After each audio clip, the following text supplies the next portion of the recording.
बिस्मिल्लाहिर्रहमानिर्रहीम। अस्सलाम वालेकुम दोस्तों, उम्मीद करता हूँ मैं आप सब लोग खैरियत से होंगे। डिप्रेशन और एंजाइटी का खात्मा सिर्फ एक वजीफ़े से 100% गारंटी के साथ आपको ये वजीफ़ा हम दे रहे हैं। यूट्यूब फुल है, बड़े बड़े वजीफ़े आपने ट्राई किए होंगे, एक मरतबा आपने ये वजीफ़ा लाजमन करना है। आपको मैं वजीफ़ा बताता हूँ, लेकिन उससे पहले मैं चंद आपसे सवाल करता हूँ। ये जो डिफरेंट बाबा जी हैं, यूट्यूब पे हर बाबा सच नहीं है। इवन ये जो लोग मुरीद बनते हैं किसी के और हर बाबा जी को सच मान लेते हैं, हर बाबा सच्चा नहीं होता और हर बाबा झूठा भी नहीं होता। वो बाबा सच्चा जो अल्लाह से मिलाए और वो बाबा जो सिर्फ अपने तक रखे वो झूठा है। सवाल ये बनता है कि ये जो आपको वजीफ़ा बताते हैं 1000 बार ये पढ़ लें, 100 बार ये पढ़ लें, क्या वो खुद कभी डिप्रेशन से गुजरे हैं? क्या वो कोई लाइफ कोच हैं? क्या वो कोई साइकोलॉजिस्ट हैं?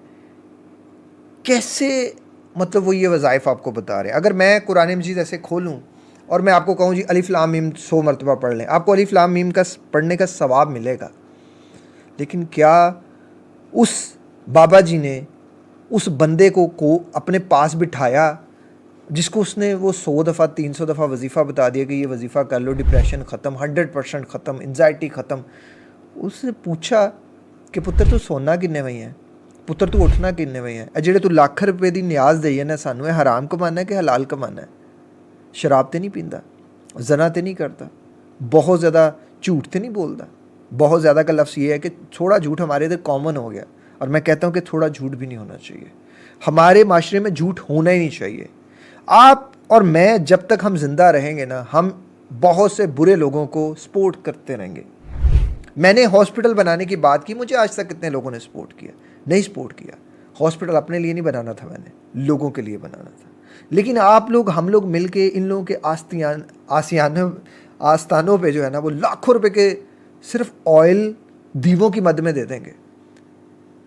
अल्लाह के बंदे की ना, जो जिस जगह पे वो होता है ना, उसका अपना ही नूर बड़ा होता है, उसको किसी और रोशनी की ज़रूरत नहीं होती। मैं जब कॉल सेंटर में था, डिप्रेशन में था, तो मुझे एक बंदे ने कहा कि तू ना इस्तगफार किया कर, बहुत ज़्यादा इस्तगफार किया कर।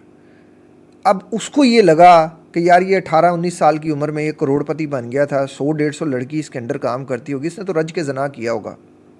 हालांकि हकीकत अल्लाह जानता था, वो बंदा नहीं जानता था। मैं इस्तगफार करता था, मैंने इस चीज़ को नहीं इग्नोर किया। मैं इस्तगफार करता था, लेकिन मेरा दिल नहीं मानता था। मेरा दिल कहता था कि यार मेरे सारे दोस्त हैं जो मेरी एज में हैं, वो जना भी कर रहे हैं, शराब भी पी रहे हैं, हराम भी कमा भी, कुछ लोग हराम भी कमा रहे हैं, उनको डिप्रेशन क्यों नहीं हो रहा? मुझे डिप्रेशन क्यों हुआ? मैं तो इतना सब होने के बावजूद कुछ भी नहीं किया। और ख्वाहिश भी थी, इख्तियार भी था, पावर भी थी। अल्लाह कहता है जिसके पास पावर भी हो, इख्तियार भी हो, अल्लाह की रज़ा के लिए सब छोड़ दे, अल्लाह उसको बेहतरीन सिला देगा। तो अल्लाह ने मुझे ये बेहतरीन सिला। मैं अंदर से सोचता था, मैं अंदर से लड़ता था, पर मेरा दिल जो था ना, वो किसी जंग में था। आपको मैं ये नहीं कह रहा कि अल्लाह के कलाम में पावर नहीं है, अल्लाह के कलाम में बहुत पावर है। आप मेरी सारी वीडियोस की कंक्लूजन तो निकालो। मैं क्या कहता हूँ? अल्लाह के कलाम के साथ अल्लाह के हुक्म पे लाजमन चलो। हम अल्लाह के हुक्म पे चल नहीं रहे, मैं झूठ बोलता रहूँ, मैं मुनाफिकत करता रहूँ, मैं बेहयाई के काम करता रहूँ, मैं हराम कमाता रहूँ, मैं हराम खाता रहूँ, और मैं 30 मरतबा 40 मरतबा 100 मरतबा अल्लाह का नाम ले लूँ, तो क्या मैं अल्लाह के यहाँ किसी मर्तबे पे फायज हूँगा? मैं शायद वक्ती तौर पे इस डिप्रेशन से, एंजाइटी से निकल जाऊँ, पर ये डिप्रेशन और एंजाइटी मुझे क्या सिखाने के लिए आई थी? ये आफत की आफियत। ये अगर मुझे अल्लाह से जोड़ दे तो ये मेरे लिए आफियत थी, और अगर ये अल्लाह से मुझे तोड़ दे, दुनिया में कर दे, तो ये आफत थी। क्योंकि मैंने तो इस बात से फिर सीखा ही ना, मैंने तो इस बात से कुछ समझा ही ना। आप सूरह रहमान पढ़ें, आप सूरह मुल्क पढ़ें, जो आपको वज़ाइफ बताए जा रहे हैं पर करें, लेकिन एक बार समझे तो सही कि ये जो एंजाइटी आई है, ये जो डिप्रेशन आया है, ये क्यों आया? कौन सी रीज़न्स हैं?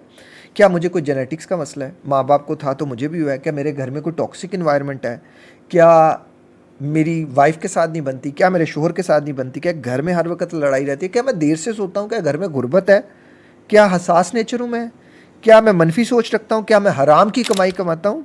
बिला वजह परेशान रहने की आदत तो नहीं मेरी? मोबाइल का बहुत ज़्यादा इस्तेमाल तो नहीं करता? झूठ की आदत, चीनी का बहुत ज़्यादा इस्तेमाल, फास्ट फूड का बहुत ज़्यादा इस्तेमाल, इनएक्टिव लाइफस्टाइल, मेरा गट खराब, ये आपका सेकंड ब्रेन है।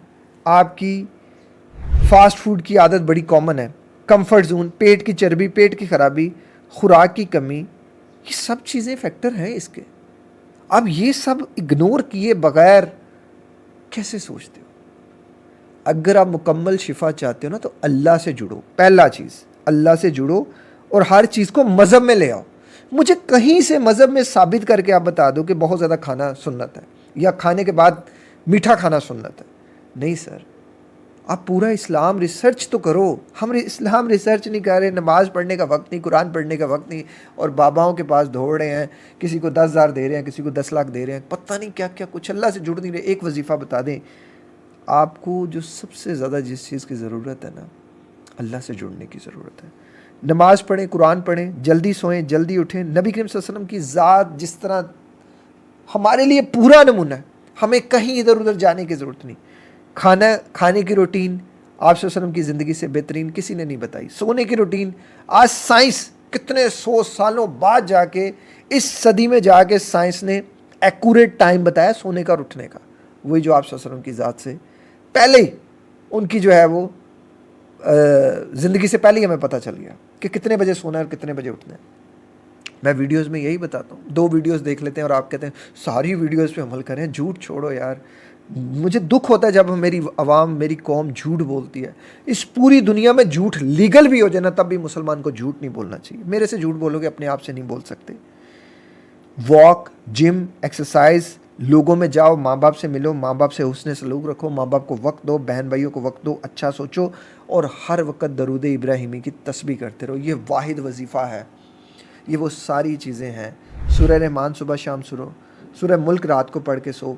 ये सारी चीज़ें हैं यार। अब ये सब करके तो देखो, अब क्यों सिर्फ एक वजीफ़े की तलाश में हो कि कोई एक वजीफ़ा मिल जाए। आपको हज़ारों वज़ाइफ यूट्यूब पे मिल जाएंगे। आप ज़रा सोचो कि वो बाबा जी, वो पीर साहब जो हैं, उनकी वीडियोस पे मिलियंस में व्यू होंगे, क्योंकि जब तक कि हम जैसे लोग ज़िंदा रहेंगे, इन लोगों को फ़ायदा देते रहेंगे। अगर यही मिलियन व्यूज़ हम उन लोगों की वीडियोस पर ले आएँ जो अल्लाह से बंदे को जोड़ते हैं, जो बंदे को तमीज़ सिखाते हैं हलाल और हराम की, जो बंदे को बताते हैं कि रिश्ता सिर्फ एक ही है, जो खालिस है वो अल्लाह का है, माँ बाप की इज़्ज़त करो, और सबसे बड़ा सदका खैरात आपके घर में है। हमें लाखों रुपए देने की बजाय अपने घर वालों को दो, अपने रिश्तेदारों को दो, जो ज़रूरतमंद है उनको दो। और ये आस्थानों पे आके इतना ज़्यादा तेल ज़ाया करने की बजाय, इस तेल के जो पैसे बनते हैं किसी बेवा को, किसी गरीब को, किसी मुस्तहिक लोगों को दो। और हमें क्या कि मज़ारों पे इतनी रोशनियाँ इकट्ठी करके क्या फ़ायदा, क्या हासिल? कब्र में जो बंदा है उसको रोशनी थोड़ी मिलेगी आपकी। वो इतने ज़्यादा आपने जो दिए जला दिए, इतना कुछ आपने कर लिया, लेकिन अफसोस कि ये लोग कभी आपको ये बताएंगे नहीं। हर पीर सच्चा नहीं होता और हर पीर झूठा नहीं होता। जो आपसे अल्लाह के साथ जोड़ दे, जो आपको अल्लाह के साथ जोड़ दे, वही सच्चा है। जो आपको अल्लाह से तोड़ दे और अपने आप तक रखे, वो सिर्फ झूठा है।